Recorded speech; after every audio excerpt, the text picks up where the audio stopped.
This is a tutorial covering the basics of assembly design for adaptive formulations. We're just going to cover real quickly, just review some of the directory structures that we've passed out in class that are available on the Ning site for download. Just to look real quickly at how those are set up, and then I'm going to cover building a basic product structure and making some basic links within that product structure. So let's get started. I'm going to open the finished product. Be a little bit like Martha Stewart here. And the pre-baked version of this just to show you where we're going, and then we'll build it up part by part. The product structure in CATIA is what we've been covering for the last couple of sessions, and it's a little bit like a hierarchy. You can see the tree view off on the left is very similar to when you're working in a part. It's just that we have some new things to deal with. At the top level, we've got a master product. In this case, we're calling the master model. When you're working on a big project, often the whole project is built up in a single product. Within that product are a series of other parts and subproducts. So in the tree that we're going to build today, we have a master model, which is a product. Within that master model is our global wireframe. So in your case, if we're building a facade, let's say, that wireframe would be some kind of surface or some kind of wireframe geometry that you could do. You could build using UDFs and some of the other workflows we've been covering this semester. And that wireframe generally is just setting out the basic geometry for a facade. So let's just stick in the language of facades and say that our wires are representing specific set out components of that facade. Let's say a mullion center line or a structural beam or column center line. So you really do have to sketch and think about exactly what these wires represent. And then the next node within the tree, I have geometry associated with an individual unit of that wireframe. So working towards something like a unitized facade system, whereby we have a parametric assembly that varies and instantiates across this facade in multiple locations, and its geometry changes in each of those locations. That's going to be the unit template. So again, the global wireframe is setting out the basic general setout of the facade. That can be parametric. And then the local unit has its own set of parameters that are set out locally. So within that unit template, we have another wireframe. Okay, the first part in this unit is another wireframe that's setting out a kind of a finer grain of parametric functionality. And then we also have a number of components that are standardized. So in this case, we've got some HSS members, and those are constrained onto this wireframe. And then there is another part down here that is the actual solid geometry of that wireframe. This product structure is standardized in workflow that we do at the office, but they can be set up any number of ways. But for the purposes of this course, we're going to set up our wireframes and product structures like this, just for consistency's sake. So the directory structure that's associated with this has been covered in class, but let's just review that also real quickly. Let me navigate to that directory structure. Okay, so this should look familiar to you. Downloadable from the Ning site, you'll see a folder called 3D and a folder called KnowledgeWare. In KnowledgeWare, we store things that get reused. So things like power copies, document templates, master sketches of standardized profiles, things that are going to get reused over and over again in the project. We typically store either knowledge or actual geometry. We store in the KnowledgeWare folder.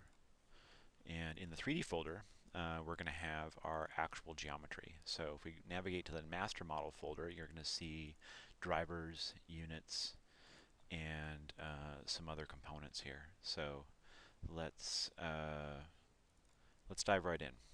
Okay, so the way this tutorial is going to work is I'm going to burn through some of these concepts, how to make links, how to build a product structure, and I'm going to open up successive files at increasing levels of completeness. So let's close that out.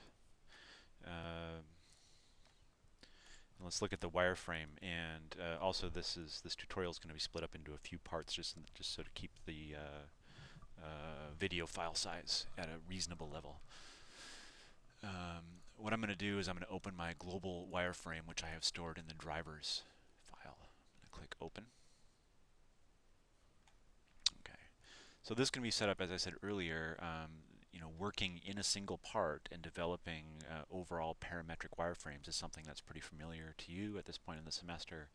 And there's only a couple of changes, or not even really changes, kind of additions that we want to think about when we're building an assembly. As I said earlier, you want the kind of bare minimum geometry in your global wireframe that define behaviors that we're going to see globally in the facade. So we're going to set out our main structural center lines. In this case, we're building sort of a grid shell structure. So I have lines running in one direction, I have lines running in another direction, and I have some normals to that surface, and also some planes that define rotation. I've got two parameters in here. I've got panel base distance and panel angle. So if I zoom in on one of these panels, the minimum geometry that I'm going to need to define a single panel, as I have it in my mind now, is going to be these four normals here, and a plane defining the rotation of that individual panel. So in this design, we're going to want a series of panels on this grid shell and have all of their angles to be driven by a parameter at the very top level in the project. So these two parameters here, panel base distance, if I modify that, change that to 200, all these panels move a little bit closer into the surface. If I change the angle to say -10, it rotates the panels. So when I build all of my geometry downstream, if I want to change those kinds of parameters, I would control them at a top level. And you might say that this level is kind of the broad architectural gesture of the project, in a sense, in that these parameters are controlling the overall architectural kind of broad stroke thinking in the project. So the only change that we're going to make from how we've built these in the past is that we're going to publish some geometry. We talked about this a little bit in class, but publications are a way to kind of order and make clean your tree structure. When you're dealing with a lot of geometry, I want to organize which geometry I'm going to link to downstream. So if I'm going to build another product that links to a set of features out of this part, I'm going to publish those. Okay, so I know in this case I want all of my normals and my rotated planes to be published at the part level. So I'm going to select all those out of the tree, and the way you create publications is you can just select a bunch of geometry either graphically on screen or in the tree and go up to Tools, Publication. And it's going to ask you, do you want to publish select items? I'm going to say yes, and you're going to see a list here of all of the components or all of the features that you are publishing at this level. And I'm going to click OK. And you're going to see at the bottom of the tree they're going to show up. So I just selected these three edges. If you publish something that you don't want, or you want to remove a publication, you can't delete them out of the tree, oddly. So what we need to do is we need to go to Tools, Publications, and scroll down here and just select those three that we just made and click Remove. Okay. And I'm going to save. So let's say I've built my wireframe now, and I have some set of parametric behaviors at this level that I want to define my overall facade. Let's make sure for the purposes of this class that we're working with some dimensions that make sense in terms of prefabrication. Prefabrication in facades is generally limited by trucking or shipping. So units are ideally as big as they possibly can be, but they are also at a size that can fit on the back of a flatbed or in a shipping container or both. So let's keep them in the 1 to 2 meter range or 8 to 10 foot range or something in that range. Plus or minus whatever you think. So that's the introduction to the directory structure and to the overall product structure and how I'm setting up my wireframe. I'm going to close out this portion of the video and open up next with actually building the product structure.